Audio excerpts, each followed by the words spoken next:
cette petite voix, vous savez, celle qui commente tout ce que vous faites. C'est le narrateur silencieux de votre vie. C'est la voix qui se dit « Attention, l'eau est trop chaude » ou « Je ne devrais pas manger ce troisième gâteau ». C'est le fil qui relie vos pensées, vos souvenirs et votre identité. C'est la preuve que vous êtes bien celui qui habite votre corps. Mais imaginez un instant si cette voix s'arrêtait, si un jour vous vous réveillez et qu'il ne reste plus rien entre vos oreilles qu'un silence absolu. C'est ce qui est arrivé au docteur Thomas Mann. Un matin de mars, alors qu'il se brossait les dents, son commentaire interne a disparu. Habituellement, il pensait je dois me dépêcher. Ce matin-là, rien.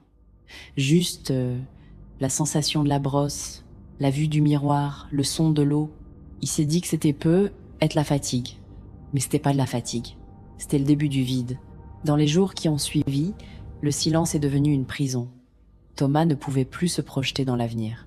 Il agissait uniquement par réflexe, comme une machine biologique.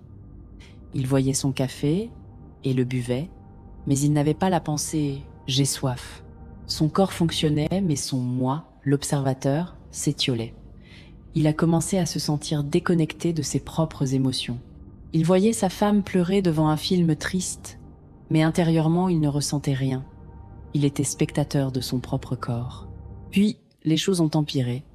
Sans la voix, pour structurer sa pensée, sa mémoire a commencé à se fragmenter. Il vivait dans un perpétuel présent continu, dépourvu de passé et d'avenir. Il est devenu un automate. Ses collègues ont remarqué qu'il ne participait plus. Il répondait par des faits, sans âme, comme s'il récitait un manuel d'instruction. Le véritable cauchemar a commencé la 3e semaine.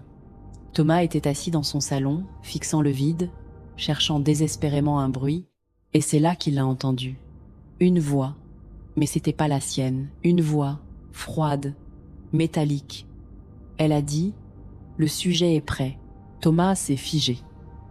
Il a réalisé avec horreur que son monologue intérieur n'avait pas disparu par hasard. Il s'était tu parce qu'il avait été évincé. Quelque chose d'autre avait pris sa place dans le silence, attendant que Thomas abandonne le contrôle pour s'installer complètement.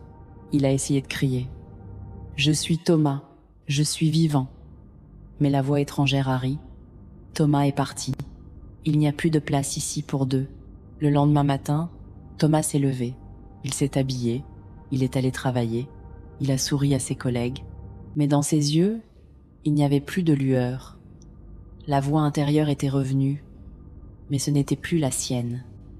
Elle qui dirigeait désormais, le syndrome de la voix intérieure perdue n'était pas une maladie.